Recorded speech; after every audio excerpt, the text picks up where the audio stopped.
Hello everybody, the Drafter here, and welcome to another tutorial in my Sky Factory survival series.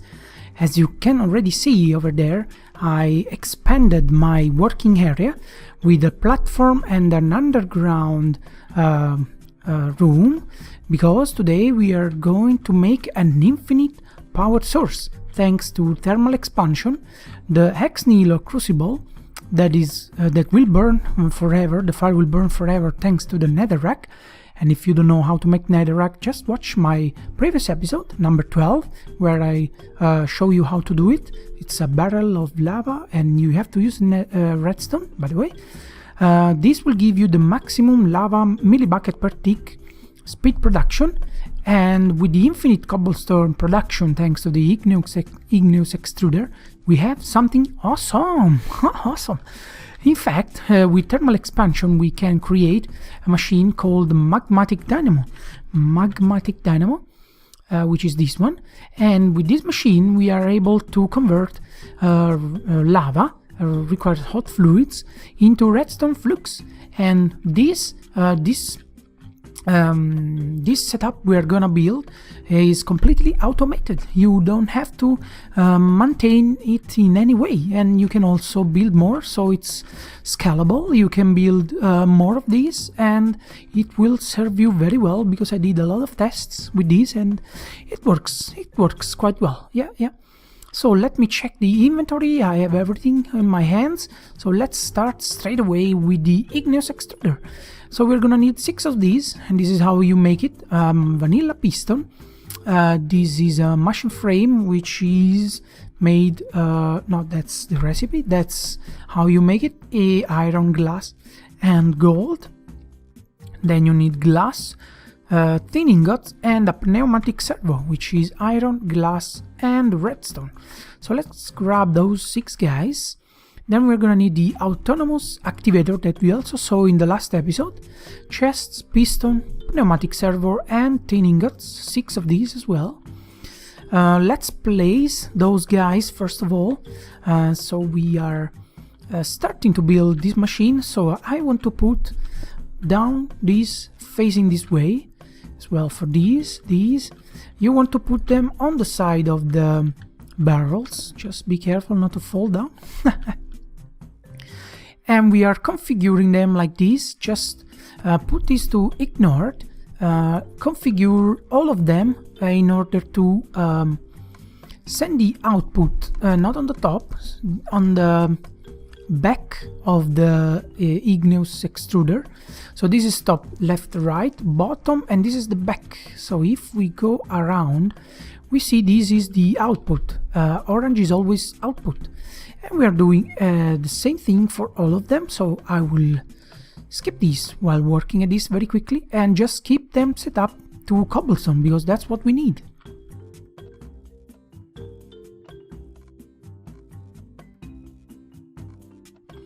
Okay, once the last Ignace Extruder is set up, we can put down the autonomous activator, and that's why I built this little staircase here. The last one will be a little bit trickier, but the first 5 are gonna be very straightforward. So you put it this way, facing the crucible, then you go into the interface, you can set it to ignore, and we are gonna take the input, which is the blue one, from the left side. So if you want to remove the Ignace Extruder, see, this is the input. And yeah, let's put this down again and let's set it up again to output. And let's do the same with all of them without falling down, possibly. And then we're gonna put up the last autonomous activator over here.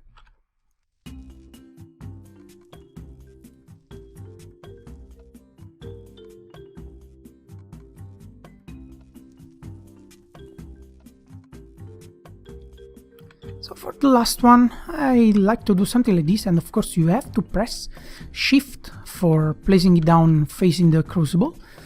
Just turn it around with the wrench, with the crescent hammer. Now you have the the phase that activates the item on this side, then you go over here and you just configure it like the other one, just like so. Redstone is ignored, and the rest of the setup is just it's just correct in the way it is by the default. Not sneaking, right click, round robin, and I'm level. So that's great. The second step is done. Now we need fluid ducts and pneumatic servo. So we're gonna build the lava fluid ducts that will send every single bit of lava into the Magmatic Dynamo, which is the next step.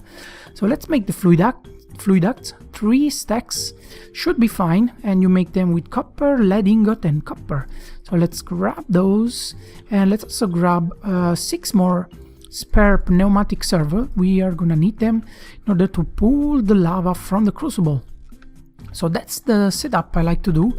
One coming out from every crucible, and then you're gonna create a line over here like so, just one for each block, and that should be all of them. Great.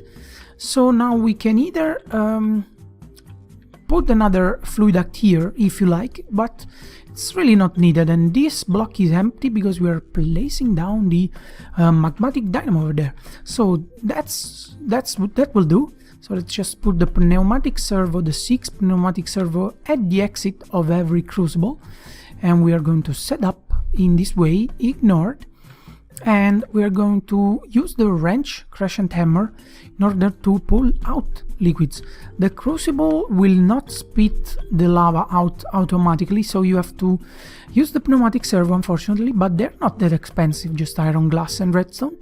And with the wrench, the crescent hammer, you just set the fluid out to take items from the crucible.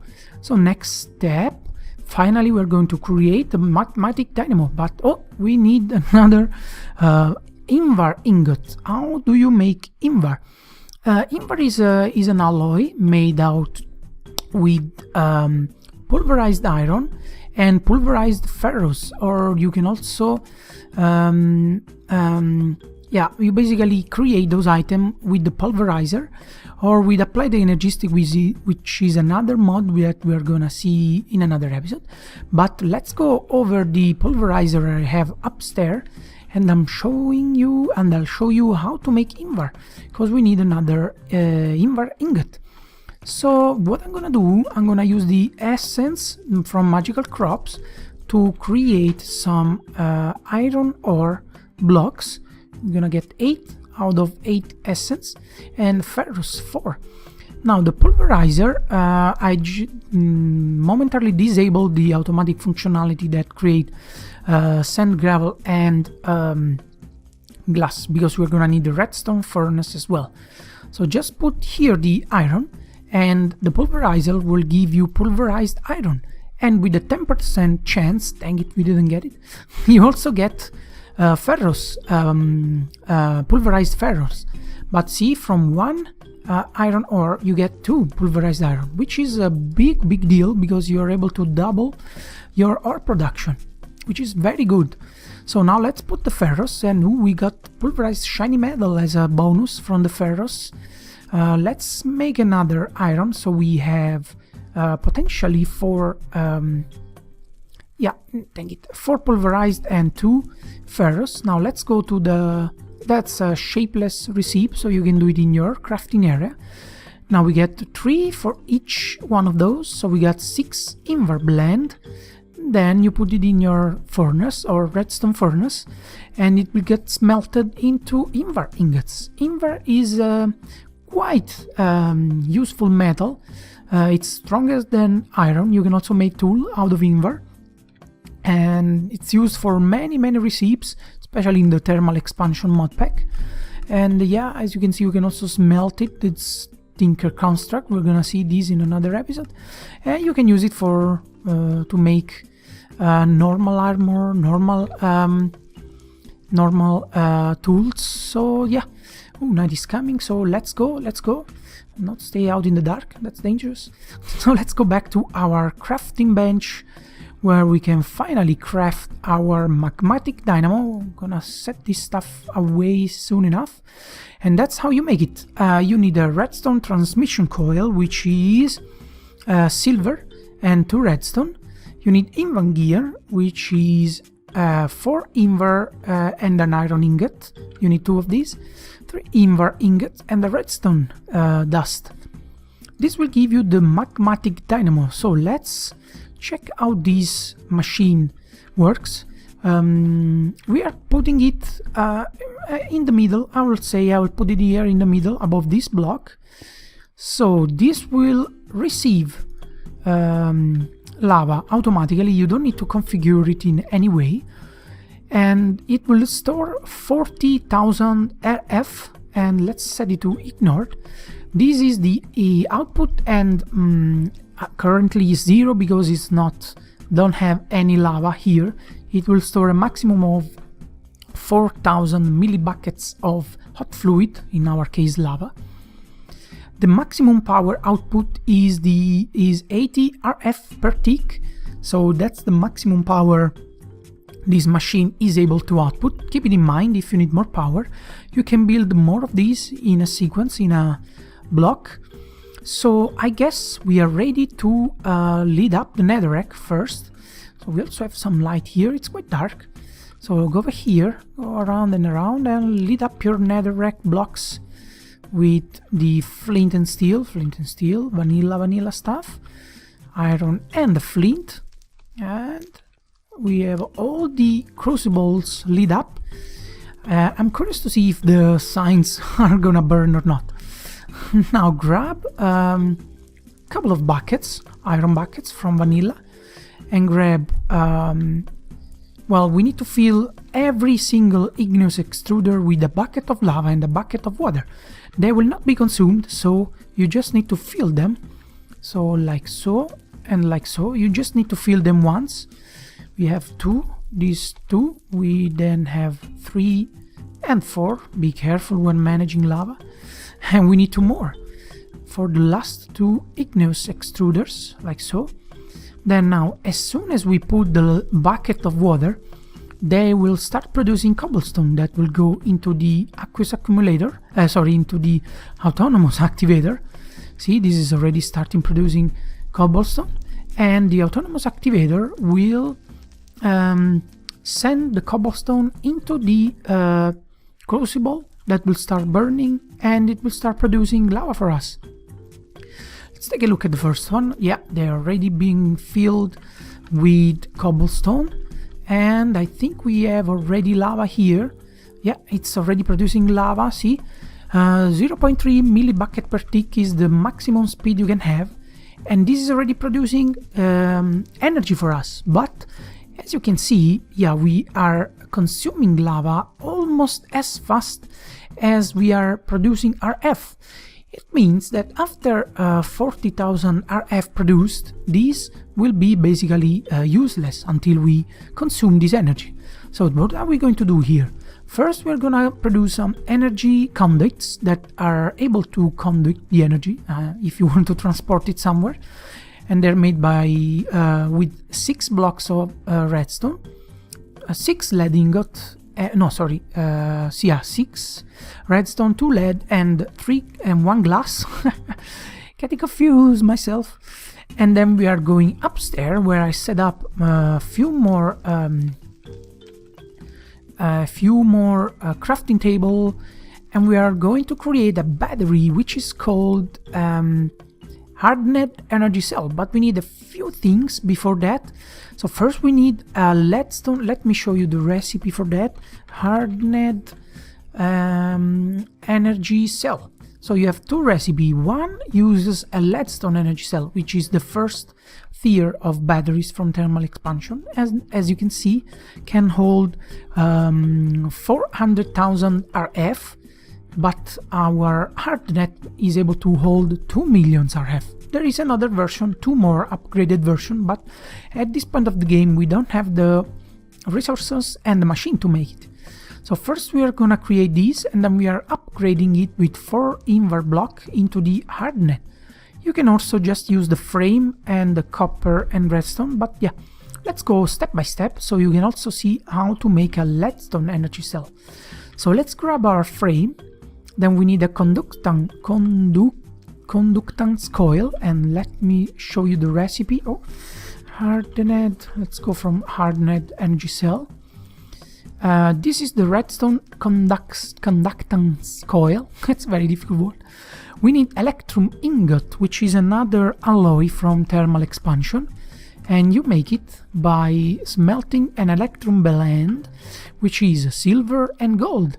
So we are going to the pulverizer again, and we are pulverizing again some silver and gold. Just create them before using your magical crops, for example, or whatever source of silver and gold you have. And we are doing the same over here in the pulverizer. We are pulverizing the silver ore, so from one ore we got 2 pulverized silver dust, gold again. I think you have a chance of producing something else, but yeah, we are happy with this. So go to your crafting area in your inventory, and you get 2 per each gold and silver. Smelt it in the redstone furnace, and we have our electrum ingot, which is another alloy which is used mainly for machines in thermal expansion. And yeah, we're taking this stuff back. So let's set this up again to function automatically. Yeah, right, good, perfect. Because as you can imagine, I will set up here in one of the next episodes more machines from thermal expansion to make use of this energy source. So let's go here, let's put our electrum ingot and grab our redstone conductance coil, like so. Then in the next crafting station we are making the leadstone energy cell. Put the coil here, the leadstone frame here, and grab the leadstone energy cell. And in the next station we are making our upgraded version of the leadstone energy cell, which is called Hardnet energy cell. These are the stats. It can charge up to 2 million RF. Send and receive ratios are 80 RF per tick, and you also have, of course, redstone control on it. And while the sun is setting on us, we are placing this down like so. Let's go downstairs to have a better look at this battery, and let's set it up in order to receive power. On this side you can see there is an indicator of how much RF are stored, but first you need to set up this. You can set it to ignored or whatever redstone control you need, and this is the same as any other thermal expansion. Yellow in this case means nothing, so we have the Magmatic Dynamo on the bottom. So let's set this to blue, which is input, and there you go. This is filling with your energy, and it will store up to 2 millions. We can set this to output already, so from the bottom, from the top, we can make use when the signs are not burning. Awesome, very well.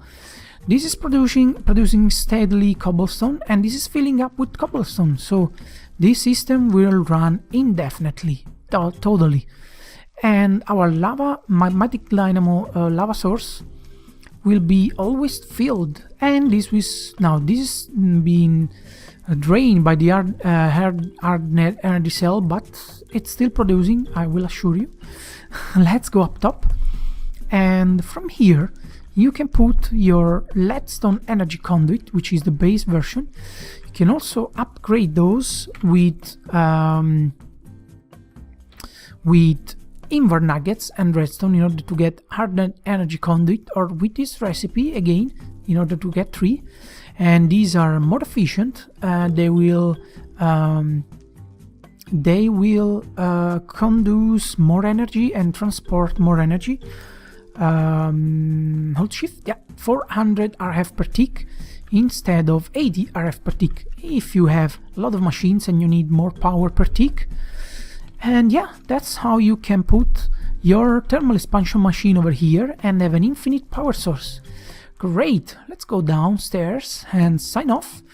I hope this tutorial was useful for you, you learned something, and if so, please consider subscribing. It will help my channel and will keep you updated with new tutorials and other Minecraft and gaming video I made. And yeah, consider also leaving a like and a comment if you have something to say to me and want to see something in the next episode. Please do so. So thank you very much for watching, and I hope to see you in the next tutorial. Ciao ciao!